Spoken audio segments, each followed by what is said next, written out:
Hey guys, this is प्रीति। आप देख रहे हैं एग्ज़ाम 10 यूट्यूब चैनल। फ्रेंड्स, आज हम लोग डिस्कस करने वाले हैं 14 मार्च के करंट अफेयर। आज जो भी इंपॉर्टेंट क्वेश्चंस होंगे उसको हम लोग इस वीडियो में कवर करेंगे। शुरू करने से पहले मैं चाहूँगी कि अगर आपने चैनल को सब्सक्राइब नहीं किया है तो चैनल को सब्सक्राइब कर लें और बेल आइकन पर ज़रूर प्रेस करें। तो आइए देखते हैं टॉपिक को। आज का हमारा पहला क्वेश्चन क्या है। आज का हमारा पहला क्वेश्चन है कि हाल ही में जारी स्वर्ण भंडार रिपोर्ट में भारत की रैंक क्या है।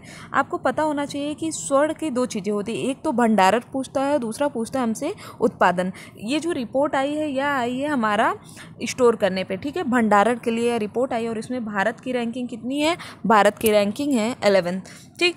किसने दिया है यह रिपोर्ट? यह भी हमारे लिए इम्पोर्टेंट है। तो यह रिपोर्ट दिया गया है वर्ल्ड गोल्ड काउंसिल की नवीनतम रिपोर्ट। किसने दिया है? वर्ल्ड गोल्ड काउंसिल, जो कि क्या करता है, सोने के लिए काम करता है कि हाँ सोना का भाव कितना है, किसमें सबसे ज़्यादा स्टोर कहाँ पे है या निर्यात कौन कर रहा है।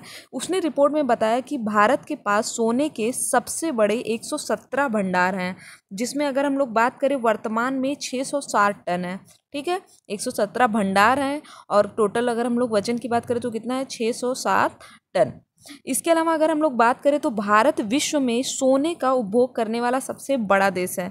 मतलब यही है कि भारत सोने का सबसे बड़ा उपभोक्ता है। और अगर हम लोग भंडारण की बात करें तो 11वें नंबर का भंडारण है, ठीक।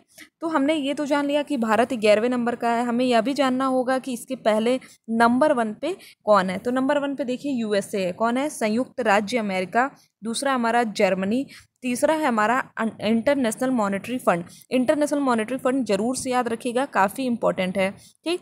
4th पे हमारा इटली है। इसके बाद है हमारा 5th पे फ्रांस है। तो आपको टॉप 3 जो है एंड इसके अलावा इंडिया, ये सभी आप याद रखिएगा। अब हम लोग बात करते हैं कि भारत में सबसे ज़्यादा सोना कहाँ पे होता है? कर्नाटक में है कोलार की खान। अभी KGF मूवी भी आई थी इस पर, तो आपने मूवी देखा होगा तो आपको समझ में आया होगा। ये कहाँ पे है? ये है कर्नाटक में, ठीक है। चलिए अगला क्वेश्चन हमारा कि डे लाइट सेविंग टाइम कब से कब तक मनाया जाएगा। तो सबसे पहले आप यह जान लीजिए कि यह भारत में नहीं मनाया जाएगा, यह वर्ल्ड लेवल पे मनाया जाएगा। अमेरिका जैसे देशों में, भारत में इसे नहीं फॉलो किया जाएगा। उसका रीज़न भी मैं आपको आगे बताती हूँ। यह मनाया जाएगा 10 मार्च से 3 नवंबर के बीच। कब से कब तक? 10 मार्च से 3 नवंबर के बीच। पिछले साल 11 मार्च से 4 नवंबर में मनाया गया था और इस साल मनाया जा रहा है 10 मार्च से 3 नवंबर। यहाँ पे देखिए मैंने आपको बताया है कि ग्रीष्म ऋतु में दिन बड़ा होता है, सबको पता है। तो लोग क्या करते हैं कि जो प्रकाश होता है, जो लाइट होती है सनलाइट, उसका ज़्यादा से ज़्यादा यूज़ करने के लिए अपनी घड़ियों को 1 घंटा आगे सेट कर लेते हैं। जैसे मान लीजिए आपका ऑफिस टाइम 9 बजे है, तो अगर आप अपनी घड़ी को 1 घंटा आगे सेट कर लेंगे तो क्या होगा? आप 8 बजे ही पहुंच जाएंगे। कहाँ पे? अपने ऑफिस पहुंच जाएंगे और वहाँ दिन के उजाले में क्या करेंगे? सारा काम आप कर सकते हैं और शाम को जल्दी वापस घर आ सकते हैं। उससे क्या होता है? उससे बिजली की भी बचत होती है और इसे वहाँ पे क्या कहा जाता है? टाइम लाइट सेविंग टाइम, ठीक। अमेरिका सहित कुल 70 देश इसका अनुसरण करते हैं, जबकि भारत इसका पालन नहीं करता। क्यों नहीं करता? क्योंकि भूमध्य रेखा के पास जो भी देश होते हैं उनमें बहुत ज़्यादा डिफरेंस नहीं होता है, इस वजह से। चलिए अगला क्वेश्चन हमारा कि वर्ल्ड वाइड वेब ने अपना स्थापना दिवस 30वां स्थापना दिवस कब मनाया जा? तो 12 मार्च 2019 को, ठीक। अगर हम लोग बात करें कि इसकी स्थापना किसने किया था, तो इसकी स्थापना किया था टिम बर्नर्स-ली ने 12 मार्च 1989 को। और इस बार 12 मार्च 2019 को इसने अपना 30वां स्थापना दिवस मनाया, जिसको हम लोग जानते हैं WWW। इसका फुल फॉर्म होता है वर्ल्ड वाइड वेब। अगला हमारा देखिए GI टैग से आजकल डेली एक क्वेश्चन आ रहा है, क्योंकि हमें लग रहा है कि GI टैग बहुत से उत्पादों को दिया जा रहा है इस टाइम। इसमें है हमारा कि कहाँ का उत्पाद है तिरुभुवनम रेशमी साड़ी। तिरुभुवनम रेशमी साड़ी जिसे GI टैग प्रदान किया गया। तो ये कहाँ का उत्पाद है? तमिलनाडु का उत्पाद है। इसमें क्या किया जाता है? जो शुद्ध जरी के धागे होते हैं उनका इस्तेमाल करके हैंडमेड इसको बनाया जाता है। तो यह वहाँ पे जो विशिष्ट एक वहाँ का उत्पाद है, इस वजह से इसको GI टैग मिला है तमिलनाडु का, ठीक। चलिए अगला क्वेश्चन हमारा कि विश्व का सबसे बड़ा हथियार आयातक देश कौन सा बन गया है। तो भारत को पीछे छोड़ते हुए विश्व का सबसे बड़ा आयातक देश कौन सा बन गया है? सऊदी अरब। अब भारत करीब 8 वर्ष बाद सऊदी अरब ने भारत को पीछे छोड़ा। इसके पहले विश्व का सबसे बड़ा हथियार आयातक देश कौन था? भारत था। बात आती है कि कोई भी रिपोर्ट अगर जारी होती तो किसने इसे जारी किया? तो इसे जारी किया है Swedish think tank Stockholm International Peace Research institute.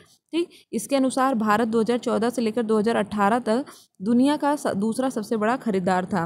और अगर हम लोग निर्यातक की बात करें तो अमेरिका और रूस सबसे बड़े हथियार निर्यातक है।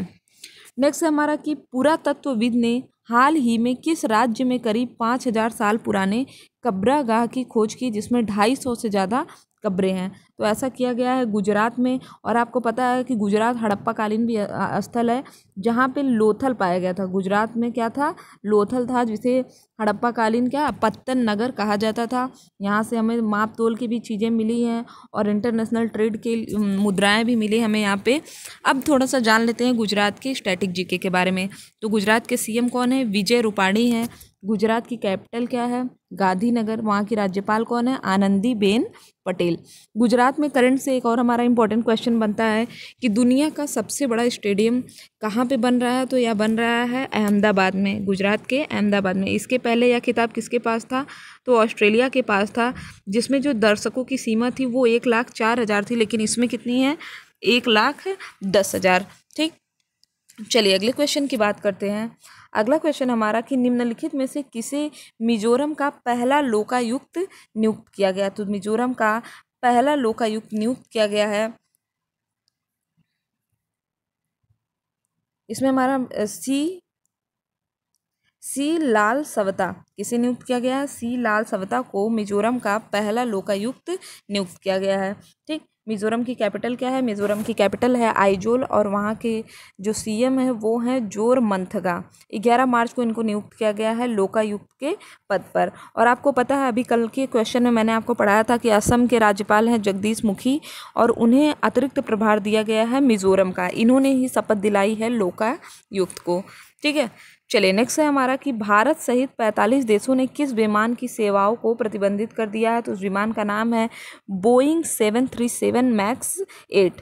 ठीक, क्यों कर दिया है? क्योंकि इथोपियन एयरलाइंस में एक विमान दुर्घटनाग्रस्त हो गया है, जिस वजह से भारत ने 12 मार्च 2019 को बोइंग 737 मैक्स 8 विमान को प्रतिबंधित कर दिया। और करीब विश्व में 45 ऐसे कंट्री है जिन्होंने इस विमान को प्रतिबंधित कर दिया है। ठीक है, चलिए अगला क्वेश्चन हमारा कि निम्न में से किस आईआईटी के छात्रों ने नकली नोट का पता लगाने के लिए स्मार्टफोन ऐप कोड को डेवलप किया है? तो ऐसा किया है आईआईटी खड़गपुर ने। इसमें पश्चिम बंगाल के जो छात्र थे उन्होंने नकली नोट का पता लगाने वाले एक स्मार्टफोन ऐप को डेवलप किया है। ठीक, जिसमें क्या किया जाएगा? नोट को स्कैन किया जाएगा और उसके बाद पता लगाया जा सकता है कि वह कैसा है नोट। ठीक, असली है कि नकली है। तो आज के लिए बस इतना ही। आई होप कि आपको वीडियो पसंद आया होगा। आज हम लोग रिवीजन नहीं करेंगे क्योंकि थोड़ा सा हेल्थ इशू है। तो अगर आपको वीडियो पसंद आया तो चैनल को सब्सक्राइब करें, शेयर करें और लाइक करना ना भूलें। डेली अपडेट्स पाने के लिए बेल आइकन पर जरूर क्लिक करें। Thank you friends, thank you so much.